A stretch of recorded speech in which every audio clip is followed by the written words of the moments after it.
பாவத்திலிருந்து விடுதலை. 2000 வருஷத்துக்கு முன்பாக பிதாவாகிய தேவன் ஒரே குமாரனை அனுப்பி நம்மளை பாவத்திலிருந்து விடுதலை ஆக்கியிருக்கிறார். See, many of us are enslaved to sins. அநேகர் இங்க பாத்தீங்கன்னா பாவத்துக்கு அடிமைகளாக இருக்கிறீங்க, பாவத்துல சிக்கி இருக்கிறீங்க. நம்ம நினைக்கிற இந்த பாவத்தை மேற்கொள்ள முடியலையே. Why the sins are so stronger? ஏன் இந்த பாவம் இவ்வளவு வல்லமையா இருக்குது? ஏன் என்னால இதை தாண்ட நம்மளை மேற்கொள்ள முடியல? Jesus is stronger than your sins. உங்க பாவங்களை பார்க்க இயேசு சர்வ வல்லமை உள்ளவராக இருக்கிறார். Sins has to bow before the name of Jesus. பாவங்கள் இயேசுவின் நாமத்திற்கு முழங்கால் போட்டே ஆகணும். இந்த பாவமானது சாத்தானுடைய வல்லமை. பரிசுத்தம் அப்படின்னு சொல்லும்போது அது தேவனுடைய மகிமை, தேவனுடைய சுபாவம், அவருடைய வல்லமை அதுதான். Hallelujah. Why I say it's the glory. See, holiness is the nature of God. Glory means the person, God himself. ஆனா பாவம் அப்படின்னு சொல்லும்போது அது சாத்தானுடைய வல்லமை, அவனுடைய சுபாவம், அவனுடைய மகிமை அதுதான். இந்த பாவத்தின் நிமித்தம் மனுஷர்கள் நித்திய அழிவுக்கு நியமிக்கப்பட்டிருக்கார்கள். Sin causes you to be subject to the eternal destruction. பாவம் செய்கிறவன் கிருபையால் பிழைத்து ஓடலாம், தப்பிச்சலாம் இல்ல. உனக்காக பாதாளம் நல்லா விசாலமா திறந்திருக்குது, wide open for you. ஏன் ஆண்டவர் சொல்றாரு பாதாளத்தின் வல்லமை சபையை மேற்கொள்ளாதுன்னு சொல்லி? என்ன காரணம்?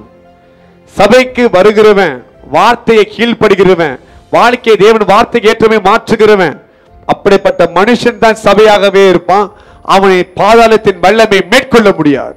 வெளியே இருக்கிறவனே பாதாளத்தின் வல்லமை மேற்கொள்ள முடியும், ஆனா சபையை மேற்கொள்ள முடியாது. The powers of hell cannot prevail the church. Why God said so? எதனால? என்ன காரணம்? ரட்சிக்கப்பட்டவன் சபைக்குள்ள வருவான், அவன் தேவனுக்கு வாழ்க்கை அர்ப்பணித்து பரிசுத்தமாக வாழுவான். அப்படிப்பட்ட மனுஷன் மேல பாதாளத்தின் வல்லமை, அதாவது நரகத்தின் வல்லமை மேற்கொள்ள முடியாதா? ஆனாலும் நம்ம விடுவிக்கப்பட்டிருக்கிறோம், விடுதலை ஆகியிருக்கோம் இல்லைன்னு சொல்ல, பரலோகத்துக்கு நியமிக்கப்பட்டிருக்கிறோம். நம்மளோட வாழ்க்கை இன்னமும் பாவத்தில் தான் இருக்குது. பழைய மனுஷன் இன்னும் சாகல.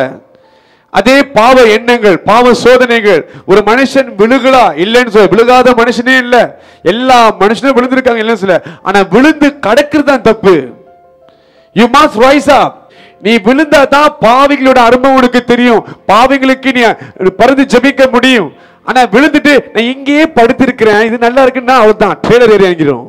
ரோட்ல நீங்க அடிபட்டீங்கன்னா, கீழே விழுந்துட்டீங்கன்னா, நீங்க அங்கேயே படுத்திருப்பீங்களா? நல்லா இருக்குது, ஹாட் சன்ல அப்படியே காஞ்சிக்கிட்டு தாரில் படுத்திருக்கோம், உடம்புல அப்படியே மசாஜ் பண்ற மாதிரி இருக்குன்னு உட்காந்தீங்கன்னா ட்ரெய்லர் ஏறிட்டு உங்களுக்கு அப்படியே மசாஜ் பண்ணிட்டு போயிடும்.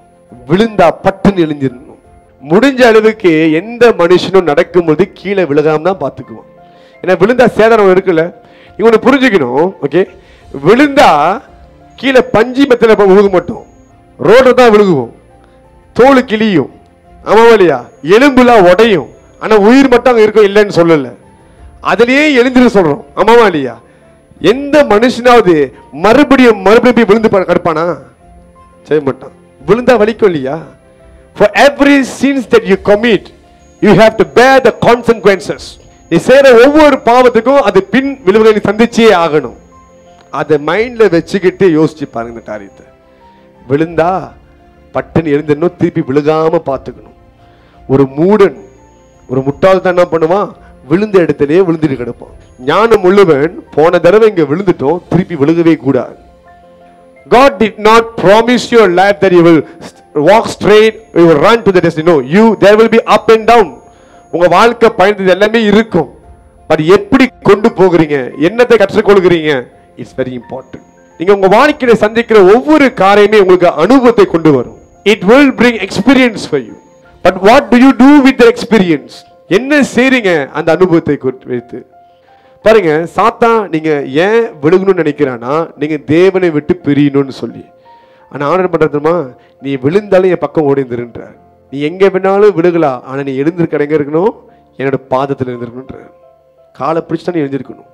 So what the devil meant for evil, God meant it for good. ஒரு 4 விதமான கூட்டங்கள் இன்னைக்கு இருக்குது. ஓகே, ஒண்ணு, அது பாவம்னு தெரியாமலே அது பாவம் பண்ணிட்டு இருக்கும் ஒரு கூட்டம். அது பாவம்னு அதுக்கு தெரியாது, ஆனா உலகம் அது செய்யுது, உலகத்துக்கு அது கரெக்டா இருக்குது, நம்ம அதை செய்யலாம். ஒரு உதாரணத்துக்கு டாக்டர் சொல்லுவான், நீங்க மாஸ்டர்பேஷன்லாம், அதாவது சுய இன்பம்லாம் நீங்க பண்ணணும், அதான் உங்க உடல் நல்லதுன்னுவான். உடனே டாக்டரே சொல்ற அது நல்லது, நீ பாவம் பண்றதுக்காக என்ன பண்ற, டாக்டர் சொன்ன ஒரு அட்வைஸ் நீ எடுத்துக்கிட்ட, அதே டாக்டர் உனக்கு சீக்கிரம் ஒன்று வந்தா அந்த டாக்டர் கர்த்தர் தானே உன்னை காப்பாற்றணும்னு வாரு.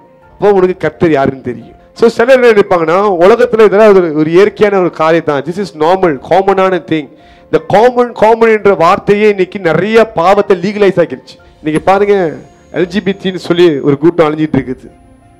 அது அரசாங்கம் பண்ணாங்க, அப்ரூவல் வாங்கிக்கிறாங்க, இது இருக்கலாம், தப்பே கிடையாது அப்படின்னு சொல்லி. அதில் என்ன காரணம்? உலகம் அது லீகலைஸ். ஆனால் ஒரு 30-40 வருஷம் பார்த்தீங்கன்னா இந்த மாதிரி முடியாது, தப்பு. ஆனால் இன்னைக்கு எல்லா இடத்துலையும் ஓகே, சில மதங்களையும் அது ஓகேன்ட்டாங்க. Can you see how cunning the devil, ரொம்ப ஸ்னிக்கியா அழகா சில பாவங்களை வந்து அதை லீகலைஸ் பண்றான், செய்யலாம் அப்படின்ட்டு. ஸோ சில கூட்டம் என்ன பண்ணுதுன்னா, வளர்ற கல்ச்சர் சரியா இருக்காது, இதெல்லாம் தப்பு இல்லை, இதெல்லாம் சரிதான், பொர்னோகிராஃபிலாம் பார்க்கலாம், அதெல்லாம் ஒரு எஜுகேஷன் பர்பஸ், அதெல்லாம் வந்து ஸ்கூல்லே கற்றுக் கொடுக்குறாங்களே, நம்ம ஏன் பார்க்கக்கூடாது? நல்லா பாருங்க, இன்னொருத்தனுடைய நிறுவனத்தை நீ பார்க்கவே கூடாது. ஆமாவா இல்லையா? இன்னொருத்தனோட நிறுவனத்தை நீ பார்க்கவே கூடாது. பட் நீ பார்க்கறனா it's consider sin. Hallelujah. It's consider sin. கேட்டா அது பொர்னோகிராஃபி பார்க்கிறது தப்பு இல்லை, அல்ல எஜுகேஷன் பர்பஸ். இன்னைக்கு நிறைய காரியத்தை சாத்தான் இப்படியாக மாற்றி திருப்பி வச்சிருக்கிறோம். ஸோ பீப்புள் ஆர் சின்னிங் ஃப்ரீவலி, அப்படின்னா இஷ்டப்படி விருப்பப்பட்டு இந்த காரியத்தை செய்கிறாங்க. அவங்களுக்கு தெரியல இது பாவம் அப்படின்னு சொல்லி. பெத்ஷேபா குளிக்கும் பொழுது தாவீது பார்த்தான், என்ன நடந்துச்சு, அவன் என்ன பண்ணியிருக்கணும், ஐயோ கண்ணை மூட்டை அப்படி ஓடி இருக்கணும். அவன் அதெல்லாம் செய்யல. ஹே வாட் இஸ் நெக்ஸ்ட், அதான் அவன் பண்ணிக்கிட்டு இருந்தான். இன்னைக்கு நீங்க ரீல் பார்த்துட்டு இருக்கிறீங்க, இன்ஸ்டா ரீல், டிக்டாக் பார்த்துட்டு இருக்கிறீங்க, ஆபாசமான காரியங்கள் வரும்பொழுது ஹே வாட் இஸ் நெக்ஸ்ட், அது பார்க்க போய் நீங்க ஸ்க்ரோல் பண்ணி போயிருக்கணும். ஆனா என்ன நடக்குது அடுத்தது பார்க்குறீங்க. உங்களுக்கும் தாவீதுக்கும் சில பாவத்துக்கும் வித்தியாசம் கிடையாது. அதுக்கு என்ன பாவம்? விபச்சாரம், அடால்ட்ரி, லஸ்ட்ஃபுல் சின்ஸ். கேட்டா இதெல்லாம் நார்மல், மனத்திருந்துங்க, நியாயப்படுத்தாதீங்க. ரெண்டாவது பார்த்தீங்கன்னா, இந்த கூட்டத்துக்கு தெரியும் இது பாவம்ட்டு, ஆனால் அவங்க சூழ்நிலையும் சுற்றி இருக்கிற ஆட்கள் அவங்களை கட்டாயப்படுத்துவாங்க, நீ செஞ்சுதான் ஆகணும் அப்படின்னு சொல்லி. சில நேரத்தில் பார்த்தீங்கன்னா, ஒரு ஆண்டு வார்த்தையை அறிந்த ஒரு வாலிப பொண்ணா இருக்கலாம், ரட்சிக்கப்பட்ட ஒரு பொண்ணாக இருக்கலாம், விரும்புறது ஆண்டு அறியாத மனுஷனாக இருக்கலாம். அவன் கேட்கிற அவன் மன விருப்பத்தை எல்லாத்தையும் நிறைவேற்றுறதுக்கு என்ன பண்ற, ஒன்னு நீ இழக்கிற, வேதத்துக்கு நீ புறம்பா நீ போயிட்டு இருக்கிற, கொன்றாடிக்கா நீ போயிட்டு இருக்கிற. உனக்கு தெரியும் இது பாவம், சத்தியத்தை எழுந்தப்பட்டிருக்குது, முடியாதுன்னு சொல்லி இருந்து நீ போகிறனா என்ன நடக்குதுன்னா, சொல்ற மாதிரி, ஓ நீ செய்யல இந்த காரியத்தை எனக்கு நீ நிறைவேற்றனா நீ விரும்பல என்ற அர்த்தம், நீ நேசிக்கல என்ற அர்த்தம், உனக்கு என் மேல கொஞ்சம் கூட பாசம் இல்லை, உன் காதல்ல பொய்ன்னு சொல்லி என்ன பண்ற, இதெல்லாம் செய்யக்கூடாது நிரூபிக்கிறதுக்காக ஒன்னை நீ என்ன பண்ற, இழக்கிற. ஹல்லேலூயா. they know it's sin, they know it is sin, அது பாவம் தெரியும், ஆனாலும் துணிகரமாக அதை செய்வார்கள். கேட்டா ஏன்? சூழ்நிலை அழுத்துது, தள்ளுது என்று சொல்லி. சில நேரத்தில் உங்க வாழ்க்கை துணையை, நீங்க திருமண வாழ்க்கை துணை, உங்க கணவனா இருக்கலாம், மனைவியா இருக்கலாம், அவங்களே நீங்கள் பாவம் செய்வது காரணமாக இருப்பாங்க. எனக்கு தெரிஞ்ச ஒரு வாலிப பொண்ணு, வீட்டில் கொஞ்சம் கஷ்டம் இருக்குது, ஹஸ்பண்ட் சொல்றாரு, நீ தான் கேஷியர்ல வேலை செய்யறல, கொஞ்சம் காசு கொஞ்சமா அப்படி எடுத்துட்டு வான்ட்டி. இந்த பொண்ணு வேற வழியில் என்ன பண்ணுது, கல்லால காசு எடுக்க ஆரம்பிக்குது வேலை செய்யற இடத்துல, ஒரு சூப்பர் மார்க்கெட்ல. அதை எடுக்க ஒரு நாள் கை கழுவ மாட்டிக்கிச்சு. ஹல்லேலூயா. எவ்வளவு பெரிய அவமானம், எவ்வளவு பெரிய அசிங்கம் இது. ஹல்லேலூயா. என்ன காரணம்? கணவன் என்ன பண்றாரு, கட்டாயப்படுத்துகிறார். அந்த பொண்ணுக்கு சத்தியம் தெரியும், தப்புன்னு தெரியும், தெரிஞ்சோம் ஏன் கணவன் சொன்னாரே அப்படின்னு சொல்லி. இன்னொரு கூட்டம் இருக்குது, ஓகே, சீலாப்பா என்ன பண்றது, ஆண்டு அறியாத மனுஷன் போய் திருமணம் பண்ணிவிட்டு என் ஹஸ்பண்ட் சொன்னாரு நான் சர்ச்சுக்கு வரக்கூடாதுன்னு சொல்லுவோம். சத்தியத்துக்கு கீழ்படியணுமா? எது கீழ்படியணும்? என்கிட்டே பிரசங்கம் பண்ண வந்து என்ன சொன்ன மாதிரி, பைபிளில் போட்டிருக்கு இல்லையா, கண்ணனுக்கு கீழ்படியணும்னு சொல்லி. நான் தான் அடிக்கடி சொன்னேன்னா, இப்போ உங்கள் ஹஸ்பண்ட் சொல்கிறாரு, பே கிணறுல வந்து செத்துருவியா? சாக மாட்டேன், ஏன்னா உனக்கு உயிர் முக்கியம். ஹல்லேலூயா. நீ சர்ச்சுக்கு வர சோம்பேறி பிடிச்சி என்ன பண்ற, நீ என்ன பண்ற, இந்த காரணத்தை யூஸ் பண்ணிக்கிற. ஹல்லேலூயா. Sometimes people sin, nobody can force you to sin. Nobody. ஒவ்வொரு மனுஷனுக்கும் அவன் விருப்பத்துக்கு மேல எதுவும் செய்ய முடியாது. பட் நீங்களா கொடுக்கிற காரணங்கள். சில தாய் தகப்பன் என்ன பண்ணுவாங்கன்னா, பிள்ளைங்களுக்காக போய் சொல்லுவாங்க, யூத்துக்கு அனுப்புன்னு சொன்னா என்ன சொல்லுவாங்கன்னா, இல்ல பாஸ்டர் பிள்ளை உடம்பு முடியாம இருக்குது, காய்ச்சா படுத்திருக்க, அது பார்த்தா நல்லா கேம் விளையாண்டுட்டு இருக்கோம் உட்காந்துக்கிட்டு. இவங்க வந்து நிற்பாங்க போய் சொல்றது, நாளைக்கு பிரச்சனைன்னு வரும்பொழுது பாஸ்டர் காப்பாத்துங்க என் பிள்ளைய. இதெல்லாம் ஆண்டு பார்க்கிறார். மூணாவது ஒரு கூட்டம் இருக்குது. இதுக்கு தெரியும் இது பாவம்னு சொல்லி, ஆனாலும் அதனால அது மாம்சத்தின் இச்சையை அடக்க முடியாது. It can't control itself. அதனால பரவாயில்ல, இன்னும் ஒரு வாட்டி தானே, இன்னும் ஒரு வாட்டி தானே, இந்த ஒரு வாட்டி 100 வாட்டி ஆயிரும். இந்த 100 வாட்டி 1000 வாட்டி ஆயிரும். பாதாளத்துக்கு போற வரைக்கும் செஞ்சுக்கிட்டே இருக்கிறது பார்த்து. மாம்சத்தின் இச்சையை அடக்க முடியாத ஒரு கூட்டம். பரிசுத்த ஆவியை ஆண்டவர் கொடுத்திருக்கிறார் உங்க மாம்சத்தை அடக்கும்படியாக. If you start seeking him, relying on him, you will be empowered to overcome your sins. நாலாவது ஒரு கூட்டம் இருக்கு. அது எப்படின்னு பார்த்தீங்கன்னா, சின்ன பாவம் தானே, அவன் எதெல்லாம் பண்றான், நம்ம இது தானே பண்ணும், ஒரு சின்ன பொய் தானே சொன்னேன், சின்னதாக தானே செஞ்சேன், அது செய்யற பாவத்தை என்ன பண்ணும், நியாயப்படுத்தும். பொய் சொல்றது, அது தன்னை தான் பெருமையா புகழ்ந்து பேசுறது, ஹல்லேலூயா, மற்றவங்க பற்றி காசிப் பண்றது, ஊரவண்ட கதையெல்லாம் வந்து ஷேர் பண்றது. கேட்டா இல்லை இல்லை நாங்கள் யார் சொல்றேன்னு நீங்க ஜபிச்சுக்குவீங்க தான் சொல்றேன்னு சொல்லும்.